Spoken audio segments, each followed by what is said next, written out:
Hello and welcome. My name is Frody Skollingstad and I'll be your guide throughout this video. This video will focus on how to coach the basic skills needed for natural luge and luge sledding so that everyone will be able to slide safe and enjoy this wonderful sport. It will also help you learn about the different disciplines in the sport, equipment, safe locations to teach, and the fundamentals of braking and turning. Plus, I will also cover basic error detections, corrections, and common coaching strategies. Luge sledding is the basic activity of driving a steerable sled down a snow-covered area or hill. It is the base of all sliding activity, essentially the same as sledding and tobogganing done throughout Canada, only with a sled that is steerable. Natural luge is the discipline within the sport of luge where participants travel in the confines of a downhill, unbanked, natural track or course. The sport is raced on snow and ice.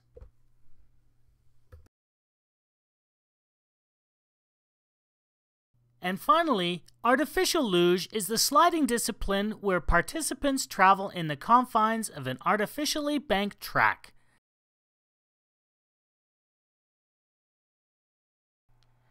The basic sled. The sled is composed of two runners attached by two steel bridges, one at the back of the runner and one in the middle. This leaves the runners extended out in front of the bridges. A joint is located where the bridges insert into the runner. The flexibility of the joint results in the sled's ability to drive wherever it is steered. The seat is slung between the runners and the bridges. The specific components of the sled are the runners. Used to steer, they are usually made out of wood, but other materials may be used as well, such as fiberglass. Coffins are the upper curved ends of the runners.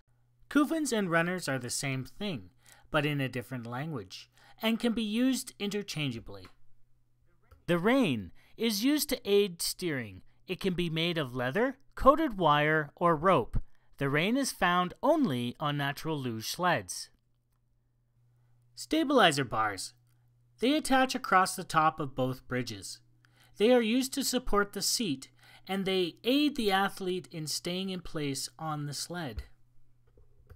The seat is used to support the rider driving the sled. The seat can be made of canvas, leather, or plastic.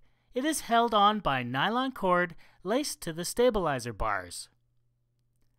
Bolts attach the bridge to the runners, penetrating through the bridges and the runners.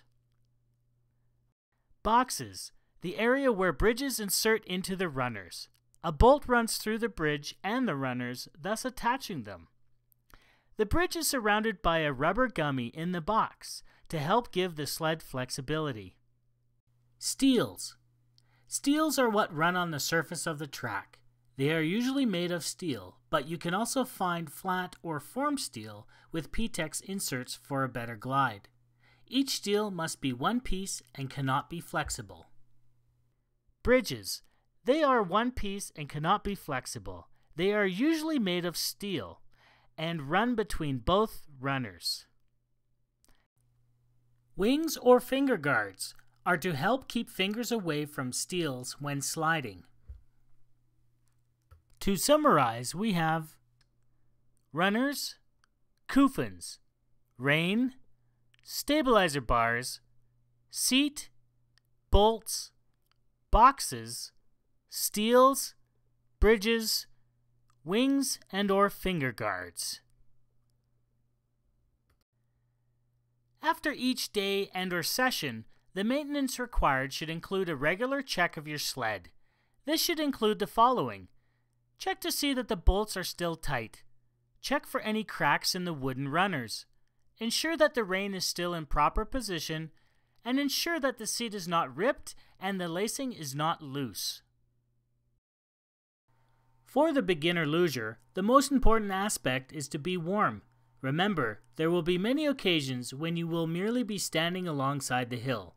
During these inactive times, you could become very cold, taking all the fun out of sledding. Therefore, starting from the bottom up, these are your clothing considerations. Footwear that is reasonably light, warm, and flexible to allow movement for braking and turning. It should also be waterproof. Light boots or winter running shoes are great. A pair of warm woolen socks are best. If it is slightly warm that day, remember to bring extra pairs of socks to change into right after sledding to keep you dry and warm. Good quality long underwear is a must for comfort on the hill. Your outerwear must of course be warm, but it should also be quite tight-fitting. It is very dangerous to go down the hill wearing loose material that can catch under your sled and cause you to crash. It could also fly up in your face and make you lose control. Loose-fitting clothing is also cumbersome when trying to drive the sled. Gloves should be warm, but they should not be bulky so that they inhibit your feel for the rain and sled. Mitts are not recommended. Last but certainly not least, we have helmets. Helmets should be light but still offer good protection. Popular helmets used are snowboard, hockey, or downhill ski helmets. Helmets with a full face construction are not advised because they restrict vision and are normally quite heavy. Helmets must be CSA approved. It is very important to create a safe environment for the beginner. A safe environment can assure the coach that nobody will be injured. People must have a safe experience to overcome any fears that they or their parents may have when they initially start participating. Natural luge and luge sledding can be done anywhere there is a hill. The best place to learn is on a slope of moderate grade. This gives your athletes adequate speed for easy turning, but not too much speed that would impede skill acquisition. The local tobogganing hill is usually a perfect place to set your sessions.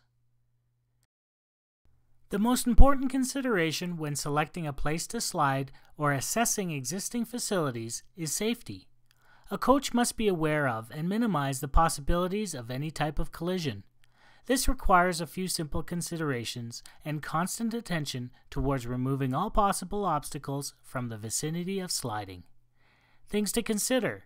There should be no obstacle within 10 meters of the sliding area or track.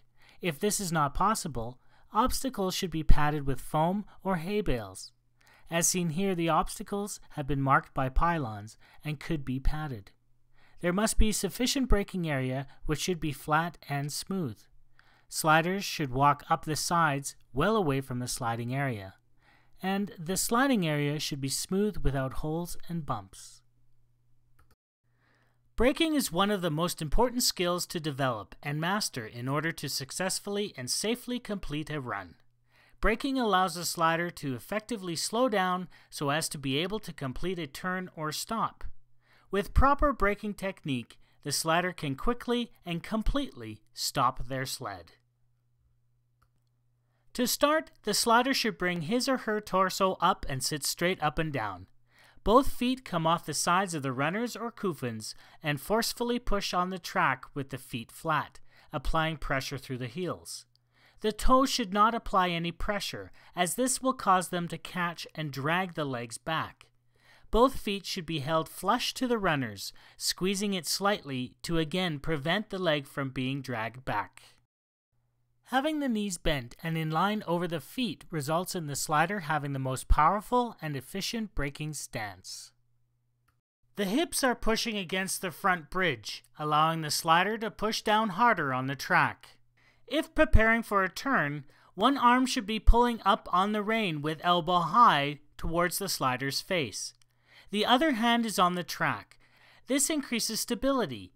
The hand should be positioned so that the slider is ready to set up for the upcoming turn. If stopping completely, either one or both hands should be pulling up on the rein and the feet should be putting maximum force into the ground. It is best to practice first the braking stance on a flat surface to get the feel, then move up the hill to try the skill.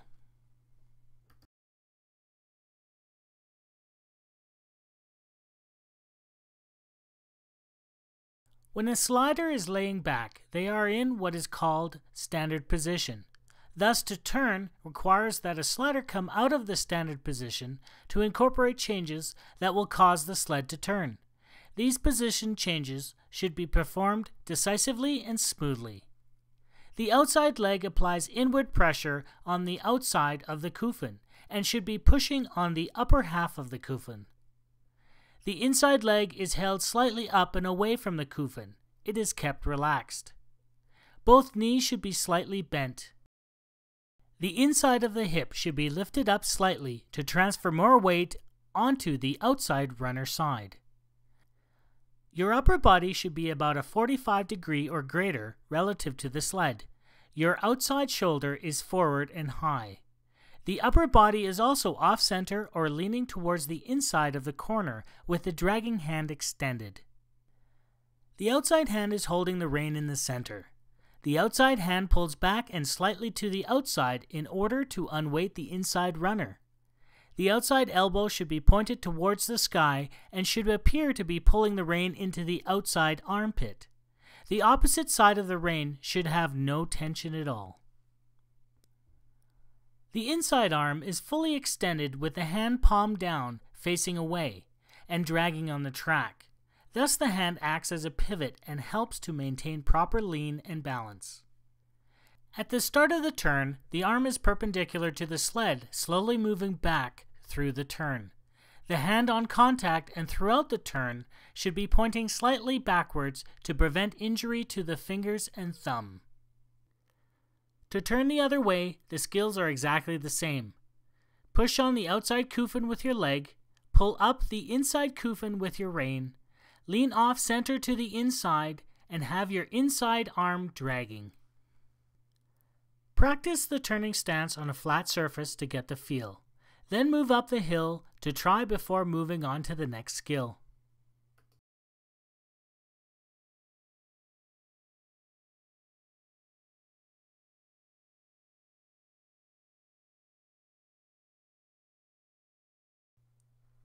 When people start participating in the sport, common problems arise. In this section, we will outline common errors, then offer the coach a list of possible causes of why the problem may be occurring and how to correct it. When braking, you're braking with heels only and snow is flying in the face. To correct this, place feet flat first, then apply pressure with the heels. Feet fluttering while braking is another common error. Both feet should be held flush to the runner, squeezing it slightly.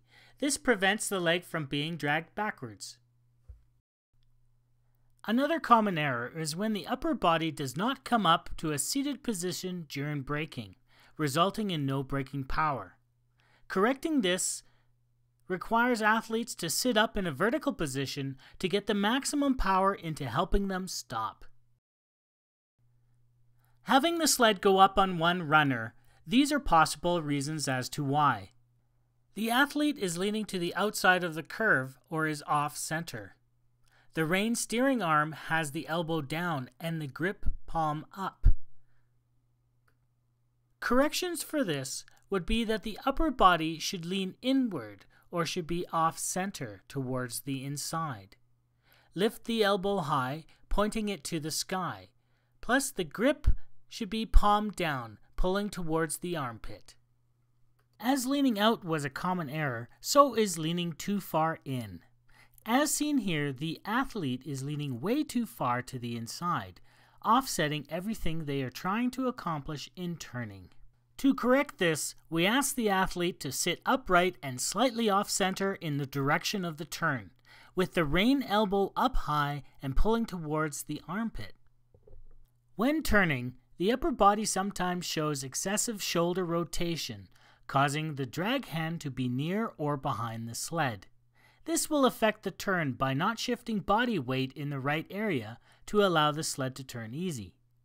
To correct this, the shoulder should be perpendicular to the direction of the sled, while the dragging arm is extended at a 90-degree angle to the runner. Here are some common coaching strategies that you can use while teaching a class. First and foremost, be positive. Inform the beginning participants about procedures at the site, like always hold on to your sled, always look and listen for sleds coming down the hill, and listen to the coach. Start on flatter slopes rather than a steep area. Remember, safety first. Do not assume it won't happen. It probably will. Make sure there is nothing in a learning area that will injure a participant if they go out of control and hit it. Remember, individual differences will cause individuals to progress at a different rate. Start learning on a relatively short distance and not too steep of a hill. Make sure the participant takes it easy, especially at the beginning of the session. If athletes do not want to progress up the hill to a more difficult level, don't force them.